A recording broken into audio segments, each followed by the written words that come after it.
with law and wages, and they do exactly the opposite of what's supposed to, and it's pretty clear in the Constitution that the states aren't responsible for our borders, and yet the federal government's supposed to. But there's no really sincere effort to do anything about borders, and that, of course, is a major problem. We're supposed to have a strong national defense, and we sure spend a lot of money on weapons. But do we have a strong national defense? I think it's in terrible shape. Equipment's in lousy shape. Morale is down. They continue to lower the standards of anybody going into the military. And somebody was complaining the other day that, well, we need a lot more personnel because we have so many jobs around the world, and we don't have enough people to do the job we have. I said, well, have you ever thought about reducing the foreign policy to accommodate the size of the army that we have? That was one thing that should have been argued with Rumsfeld when he was arguing, that you only need a few personnel to win wars. Which is, militarily, that's true, but once you get into occupation, that's a different story. But the answer to the Rumsfeld small army is, well, no occupation, and of course reduce your foreign policy obligation. That's where our biggest mess is. And the non-interventionist foreign policy just makes so much sense and so necessary right now because we have this financial crisis coming up. We're in the middle of. We have the housing bubble collapsing, and the financials part. The financial system is held together just by pasting and Band-Aid surgery, and I think we live in very dangerous times. I think the payback for guns and butter that we went through in the 70s was mild compared to what we're going to have. And that, of course, involves too much spending, a bad monetary system, the huge deficit, the current account deficit, and all these things going on. I think politically, the answer to this, I mentioned this a lot, and there's a significant portion in the book about foreign policy, is that we need to change foreign policy, and we could reduce expenditures, make us much safer, have a stronger national defense, save enough money to cut back on our deficit, and actually, we could spend some of that money even back here on programs I might not fully endorse, but you don't start off, on attacking health care for children. This is what happens here is they start doing this. Oh yeah, we're conservatives and we don't want to spend any more money on the children. This past week, I was reading about, the bill that they have in the Senate to increase veterans benefits, which is, to me, a good idea.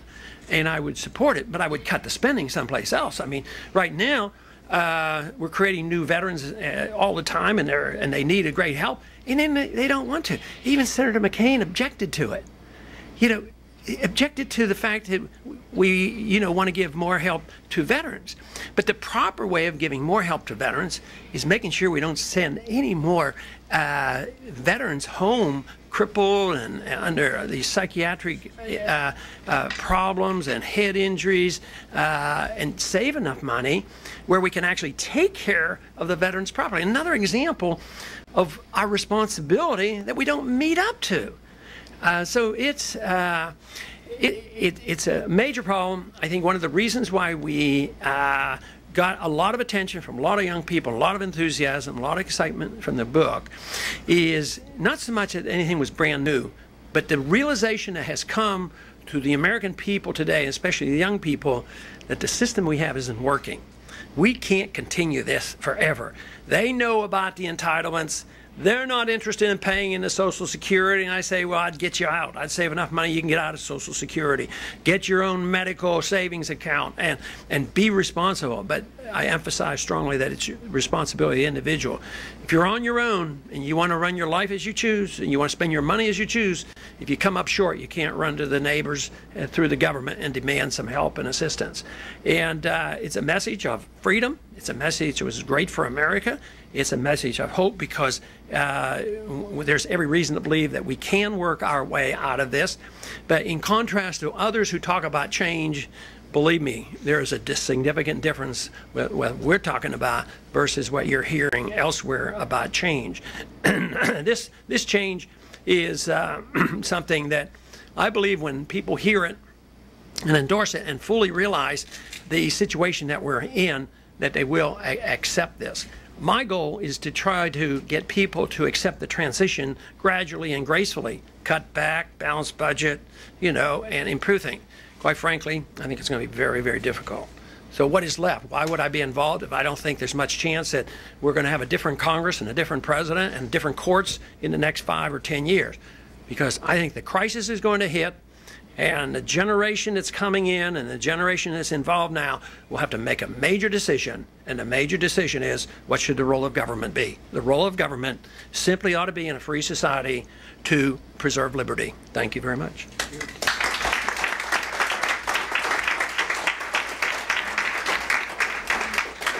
This is the #1 selling book on Amazon.com, and it is for sale here for $15 instead of $21 at the bookstore, so I hope you'll take advantage of that. You mentioned the money bomb in your campaign. I remember when it was a money firecracker in 1975 when I gave you money for when you first ran for Congress. We're going to take questions, and only questions, not comments. We have the lovely and talented Michael with a mic, and Saman. So wait for the microphone to come around, and we'll end at exactly 10 minutes to 3, so you'll have time to get a book and sign and have Congressman Paul sign it. So Saman, Michael. And actually, Congressman Paul, what's prerogative to ask the first question, if that's okay. Okay. Peter, when he introduced you, you mentioned that ACDA is part of a transpartisan coalition called the Campaign for New Policy with Iran, and I wonder if you could speak to U.S. foreign policy when dealing with Iran. With Iran?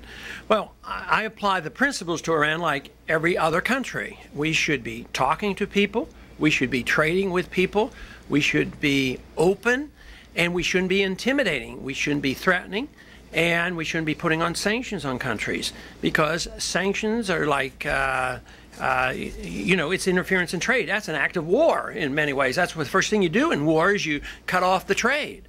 So when we do this and cut off the trade, even if we can badger the UN to agree with it, I think it's all wrong. We should move away from that. If I've said if I were to be the president, what I would do is immediately move the Navy back, and open up talks and tell them the troops are coming home. I think the dollar would go up and oil prices would go down. And but there are some nations that are pretty tough and mean and nasty, and you got to be careful. But if we went through the Cold War, see, I remember the Cold War so much. I was called to duty in '62, when we had the missiles in Cuba. But Kennedy talked to Khrushchev, and sort of worked things out. And we took a few missiles out of Turkey. Not too many people knew of them. I don't think that was such a bad idea. We didn't have to bomb each other. So I would say treat people all the same. And sometimes you get into trouble if you extend that too far and say you should treat everybody even-handedly. That can get you into a little political correctness problem, but that's the way I think it should be. And I think the world would be better off for it. I think our country would be a lot better off for it. Congressman? Well, no, I'm not calling on people. Somebody else is going to do it. Yeah. Here. As America moves away from the constitutional republic that, in a direction that it seems to be, do you believe we will end up looking like any particular country, like Sweden, France, Somalia, or do you think we'll melt down into our own unique, lawless, and socialized mess? Well, I am convinced that we move in the direction of a fascist state rather than the typical communist socialist state, because everything we do in Washington is always associated with corporations. And but I think it's impossible to predict if we end up with an economic collapse. If the dollar really quits working, everything is up for grabs. Somebody, just like, what did they get away with after 9/11? A lot of abuse of our civil liberties and secret prisons and loss of habeas corpus and all these attacks. So it'd be pretty hard to exactly predict what it would be like, but I don't think it would be anything like communist Russia. Of course, I'm still working on the assumption that we won't. We're going to wake up even if we do have an economic crisis, we're going to wake up and we're going to do much better. And we have an answer available, and the answer's in our Constitution.